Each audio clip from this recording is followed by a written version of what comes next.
After the death of her husband, this mother of 7 had an accident that nearly killed her. But she was fortunate enough to survive despite losing the leg in the process. She says that it's one of her worst days ever. Kuko bebalikufaka na wengine bakepata tu maajali saa hizi basi. Up to now, she still finds it difficult to understand how they were grieving coming from the husband's funeral and had that accident that took away many people's lives. Kesema anaenda ona kama anaezi tafuta na chakula henyarete. Kisha kufika kule bakemuia kule. How is this woman coping with life after losing the husband and her leg on the same day? And how does she manage to take care of her 7 children all by herself?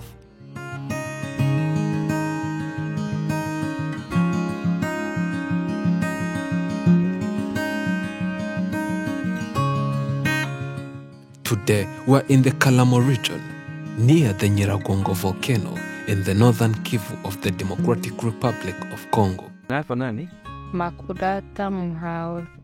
I have no husband right now. I'm a widow. I lost my husband 2 years ago, the same day when we were going on his funeral. A catastrophe happened. I had a tragic accident that nearly killed me, but I somehow managed to survive. What happened was beyond comprehension because they were still grieving for the death of their father. Everyone was not in a good mental state, and as they hoped to get over it, learn how she would survive raising her 7 children whom the husband had left, the worst of all happened, and she remembers how it all went just like yesterday. Mie wanangu alikufaka kwenye amekufia miaka 2 zimeisha. We came to this region after fleeing the war that had broken into the region where we lived. After coming here, there was a lot of famine. We had nothing to do and we were starving. Then my husband realized that job opportunities here are scarce. My husband was ready to do everything for his family and then decided to go back where we lived despite the fact that the war was going on and many people were dying. Reaching there, he was immediately killed. Even before going, we were afraid because we had come here to survive and live peacefully. But hunger forced my husband to go back. We hoped he would return with money, but only his body returned. Nienda kumaziko kumuzika na sietu na mimi nikepata aksida pale pale. Kumaziko tu. Miaka 2 zimeisha. Aliniachia watoto 7. Alikuachia watoto 7? Na nasema kumepita miaka 2 amekufa. Maana alikuacha na mimba. Aliniacha na mimba ya miezi 2. In too much pain, grief and mourning, the burial ceremony was organized as they prepared a proper send-off to their dad.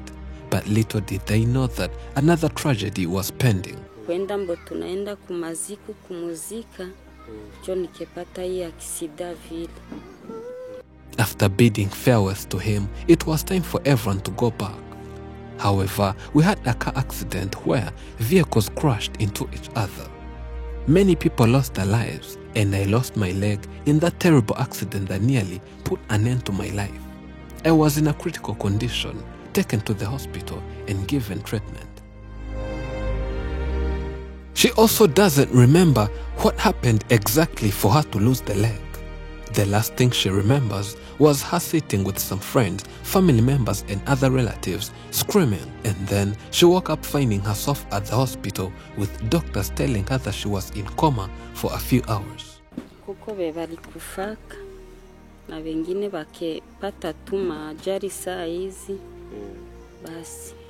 Doctors do not explain everything to patients, more especially people who had such cases as mine. They avoid telling them more of what happened to avoid trauma and any of that kind.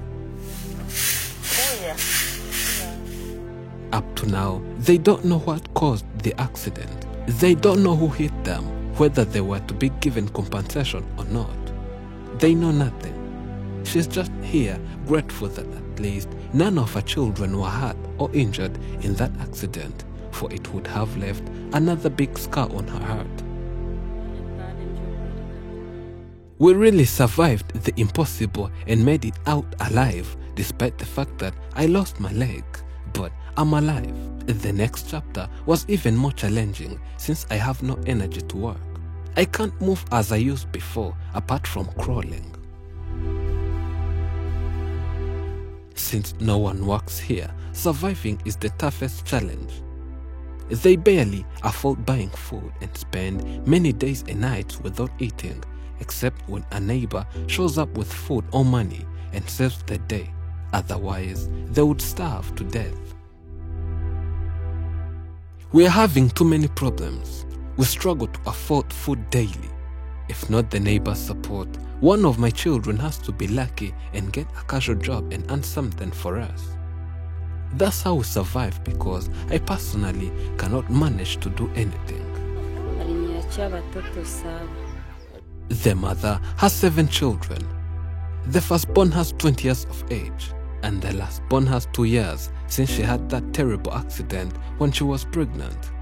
But the baby in the womb miraculously survived. Na mtoto wa kwanza iko na miaka ngapi? Iko na miaka 12. My 20-year-old firstborn has no permanent job at the moment. He also does not go to school, but when we lived in Masisi before coming here in Goma, all my children were going to school as their father was paying their school fees. Walikuwa wanasomaka, saa tulikuwa Masisi, saa tulifikaka huko basi.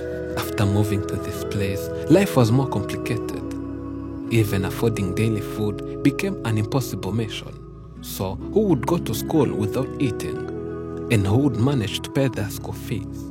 No one. And what followed was obvious: dropping out. Now that she has nothing to do, she spends all her days here with her children. And since most of them don't attend school, they're always here with her, helping her do some home activities that include cleaning the house, the compound, washing dishes, cooking food, and more.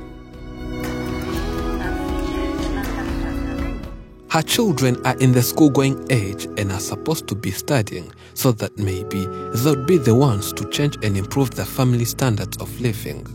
However, their dreams of acquiring some skills are almost becoming impossible, and remaining here has been their day-to-day duty. And lack of education can result in reduced literacy rates, lower levels of skills and knowledge, and can have a significant impact on the economic and social development of a community or country at large. Wanaishi tu vile na kukula ni kuneema Mungu tu. Kama nilipata wakunipa watakula, kama nilikosa wanabakia vile wanalala njala. This mother of 7 says they need a lot, starting from food to a wheelchair, since she cannot move apart from crawling, plus medication, as the leg which remained still has some painful scars that might cause other related illness.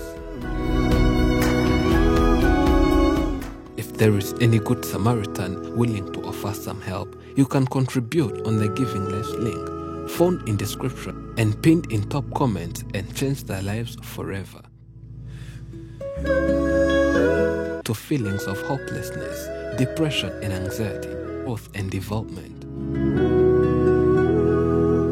Thank you for watching. I'm Elijah and this is Afrimax English. Remember to subscribe.